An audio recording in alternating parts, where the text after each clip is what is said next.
Hello, you're watching news from Kazakhstan on K+. It is Tuesday, February 5th. We would like to begin today's program with a videotape that was accidentally found by Stan KZ reporters. Our colleagues were returning from an assignment on a CRJ-200 plane together with flight attendant Dina Spandiarova, who died in a plane crash near Almaty. The footage was made on a similar plane on the way to Astana from Taraz, 10 days before the tragedy.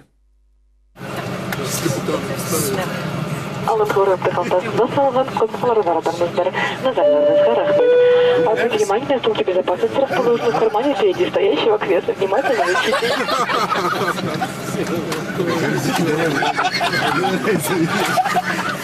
Третью часть, пожалуйста.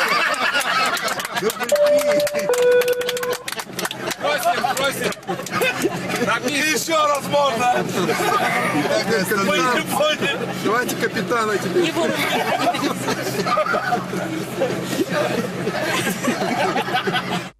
Scott Airlines began compensating losses to the victims' families. 6 of them received $20,000 each. To recap, there were 21 people on board the CRJ-200 jet, which crashed near Almaty Airport on January 29th and left no survivors. The Interstate Aviation Committee continues decoding the flight recorder. Preliminary causes of the crash are named human error, the plane's technical malfunction, and weather conditions. Meanwhile, the flight recorders from the Mi-8 helicopter that crashed last year in Almaty region has been decoded. Moscow passed on the results to Kazakhstan. The communication extracted from the flight recorders was obtained on December 31st and proved the failure of navigation equipment. Further investigation was requested for more detailed and accurate results. The new expert review will last additional 45 days. On November 24th last year, the helicopter with 8 people on board lost contact with the ground control during the air inspection of the Kazakhstan-Chinese oil pipeline. The craft's debris were found 5 days later near the Lake Alakol in Almaty region. The crash left no survivors. New price hikes are expected in Kazakhstan. Marginal tax rates for gas and diesel fuels retail prices are expected to change in March, confirmed Minister of Oil and Gas Sawat Manbayev on Monday. He reminded journalists that he stands for an alignment of the pricing policy with Russia within the context of the customs union. POL prices will remain the same in February, said Sawat Manbayev, the oil and gas minister. This, however, doesn't mean gas stations will follow the lead. I don't know about the future decision for March yet, although I've already raised this issue and always keep it in mind addressing the law on oil products turnover in the parliament. The minister also gave an explanation regarding POL price leveling with Russia after Kazakhstan joined the customs union, since the price gap remains significant. I believe we're talking about a gap of about 15% for certain types of oil products. If the ceiling price difference will reach 25 to 40%, the oil product is smuggled through cross-border regions, and we've already seen it happen. The rise in petrol prices should be expected as early as March, predicts economist Sergei Smirnov. He explains that up to 40% of gasoline is imported from Russia, where a ban on low-quality petroleum was imposed on January 1st. On top of that, Russia has also increased excise duties on oil, and the consequences will be inevitably felt in Kazakhstan. First, it will affect the inflation, raising it and triggering the hike of other costs. It will have an overall negative effect. At the end of the briefing, Sawat Manbayev said that Kazakhstan will not impose an import ban on oil products from Russia. Earlier, journalists from the prominent Russian newspaper Kommersant were told that Oil and Gas Ministry prepared several versions of the new government decree, one including a clause on the total import ban of high-octane petrol. Car manufacturers and dealers performed a year in review and were pleased by the results of their market share. They linked this increased activity to integration with Russia. Among the problems are fuel quality and new European standards for vehicles. In the meantime, questions of mutual work within the common economic space and the Eurasian Union will receive high-level discussions when President Nazarbayev visits President Putin on February 8th in Moscow. Fiscal results of the last year were quite good for the local car manufacturers, who recorded a total revenue of $2 billion, with 23% coming from the domestic assembly. The customs union helped the growth, say businessmen, but also expressed some concern about the state-raised standards for vehicles at the same time when fuel quality remains quite low. The Euro 2 and 3 and the soon-coming 4 standards introduced in Kazakhstan don't seem to work. The situation is in fact very unfortunate. Low-quality petrol causes issues with spark plugs, engines and fuel systems. In the meantime, drivers complain about service centers that still have a long way to go to reach the European quality levels, despite introduced Euro standards. When something happens, we hold a review campaign. We immediately inform our end users that they need to visit the service center for maintenance purposes, which is completely free. Almaty resident Shalkar Kaltayev never had a chance to use the free service. The price list there simply scares clients away, he says. The service centers in Kazakhstan and Almaty in particular are not free. People pay quite a lot even for basic maintenance, which takes less than 5 minutes. For instance, you are expected to shell out up to $70 just to replace a filter or a spark plug. In the meantime, the debates of the pros and cons of the customs union may soon be muffled by new talks of Kazakhstan's entrance to the World Trade Organization. The National Welfare Fund Samruk Kazana must withdraw from 3 of the Kazakhstan's banks, BTA, Alliance and Timir banks this year, ordered the head of state Nursultan Nazarbayev from the fund's chairman Amirjak Shukeyev, who in turn reported that the restructurization process of BTA Bank resulted in the lowering of its debt from $9 billion to $750 million US. The special bill was developed to facilitate Alliance and Timir Bank merger and severe the state support of the BTA Bank. The MPs have already studied the document, and the former head of the Financial Supervision Agency, currently the deputy chairman of Samruk Kazana Fund, Yelena Bakhmutova, said the bill targets more than just the 3 mentioned financial institutions. It will also facilitate the withdrawal of the state from the funds of other banks in order to maximize the return of investments. In addition, Bakhmutova confirmed that investors will not lose their savings, although the former BTA chairman Mukhtar Ablyazov said via his Facebook page that the situation is going to critically affect both the economic and political stability of the country. The loss of confidence in the government and president, the reputation of the government that allowed the bankruptcy of the country's biggest bank will be irreparably damaged, while the president's reputation as the founding father of the leading banking system in the CIS will be stained. A great deal of necessary explanations will have to be made as a response to the imminent emergence of international issues related to the situation in the economy and banking sector, on top of necessity to develop and clarify new stabilizing programs of the country. The state's financial institutions that feature BTA's involvement will have to take measures on rescuing banks affiliated with BTA, which will inevitably lead to political disputes in the evaluation of the process. Ablyazov recalls how the state forcibly acquired stakes in BTA 4 years ago. In February 2009, the state ended up with 78% of the bank's shares. The head of the bank, Mukhtar Ablyazov, was dismissed, which he later referred to as raiding. Following the first restructuring of debt, Samruk Kazana repeatedly announced its withdrawal intent in the next 3 to 5 years and attempted to sell BTA to Russian Sberbank a number of times, never succeeding. In the meantime, the former banker Ablyazov continues to insist that changed control over BTA could lead to serious consequences. Namely, Kazakhstan's economy may soon be experiencing a cross-default, decreased sovereign rating, default of other banks, rapid depositors outflow, paralysis of financial infrastructure and capital withdrawal, all of which would weaken the local currency. Meanwhile, Aman Saulik Public Fund is accepting housewarming gifts. Its new office stands empty since all the furniture and equipment is in the National Security Committee. Rights activists lost their first trial. They spoke to journalists about their future plans. This cake is from the former neighbors. Unfortunately, we have no cutlers, so we'll just bite right in. The foundation Aman Saulik is holding a housewarming party with the cake brought by another banned organization, the political party Alga. The last office that housed the foundation and Alga is now under arrest. The vice president of Aman Saulik, Georgy Arkhangelsky, gives a tour of the new premise. It is clearly bigger, although lacks some furniture, which now includes only 2 donated chairs, a coat rack and a couple of tables. We don't exactly know when our furniture will be returned. We were told in court that we have to take the matter to Mangistau regional officials. On January 30, the court dismissed the NGO's claim against the National Security Committee staff who abused their power during the search of the office. The ruling said the Almaty officers were just following the orders coming from the Mangistau, thus the claim should be filed in the regional court. The head of the foundation also says she received an ambiguous proposal from officials prior to the hearing. I was approached by Azamat, the investigator who interrogated me on January 9th, and later by Talgat Tabukbayev, the head of the investigation department of the Mangistau NSC. They hinted that I should drop the case and, in return, I could get some stuff from their arrested office. Human rights activists still hope to return their property but can't figure out why their refrigerator and cabinets may be of interest to the investigators of the case of Muratbek Kitipayev, the owner of the rented office.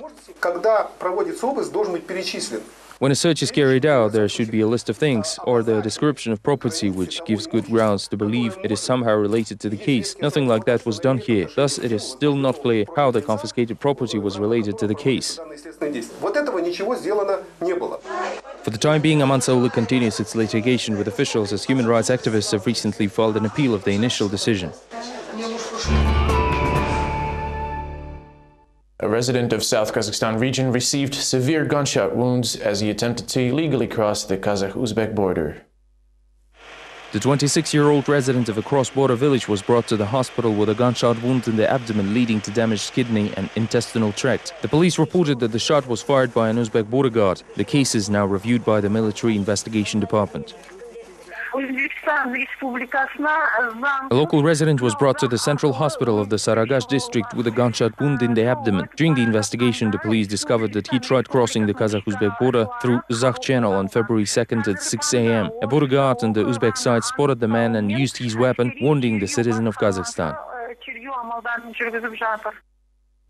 Another suicide in the border services. This time it was Deputy Chief of Chudzinsk border post Captain Murat Kadralinov. The National Security Committee press service reports the military prosecutor's operational investigations group is working at the scene. The preliminary motive for the suicide is a family dispute. On February 4th, 2013, at around 6 p.m., when returning from the duty, Captain Murat Kadralinov, head of the Border Patrol Unit of Chinja Border Detachment of the Regional Administration Shigis of the Border Patrol Agency of the NSC, committed suicide due to domestic altercation. A group of officers of the Central Office, led by the Deputy Director of the Border Patrol Agency of NSC of Kazakhstan, departed to the location to conduct the investigation, says the message. This is the second suicide case involving Border Guard Service senior personnel in a week. On January 31st, the head of the Frontier Service Academy, General Major Talgat Yesetov, was found shot to death in his office. The investigators reported finding the victim's suicide note, but chose to keep its contents undisclosed for the time being. The Ukrainian Ministry of Foreign Affairs confirms the arrest of 2 Ukr-Spets export employees in Kazakhstan. Interfax reports that a hearing took place at the Astana District Court on January 28th, where it was decided to extend the Ukrainian officials' arrest for 10 more days until the investigation concluded. No official charges were pressed yet. To recap, 2 Ukrainian state enterprise employees were detained at the airport on suspicion of bribing a Kazakh official in the amount of $200,000. The exact same amount is mentioned in the case against the head of arms control, Major General Almaz Asyanov. Whether the 2 cases are connected is unknown. Ukr-Spets Export is not commenting on the situation. We've already said everything we wanted. In our interview to Interfax, we noted there will be no comment on the matter until the official information comes out. We cannot give any comments now.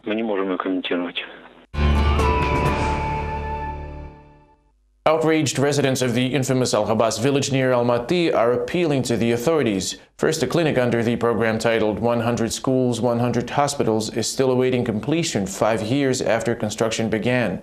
Now burglars appeared in the village and robbing local residents with impunity. Our colleagues have the story. Police or ambulance won't even get here in case of emergencies. No one cares about us. Residents of Al-Ghabas village, located in an Almaty suburb, are outraged due to the settlement's lack of road infrastructure, water supply and telephone service, as well as systematic blackouts and widespread corruption at the local medical station. I don't know if that's the case with other patients, but one of the nurses, Aysulu Apay, conditions pregnant women to pay daily fee of $15. Besides, since there is no dentist in our village, we are forced to pay as much as $65 to $100 for dental services in Kaskilen clinics. The villagers are still waiting for the authorities to allocate funds for the construction of a new clinic as part of the state program 100 Schools, 100 Hospitals. Our medical station is an insanity shack with a single room that accommodates all at once children, TB patients, pregnant women. Meanwhile, no one has ever provided reports on spending funds allocated for Al-Ghabas needs.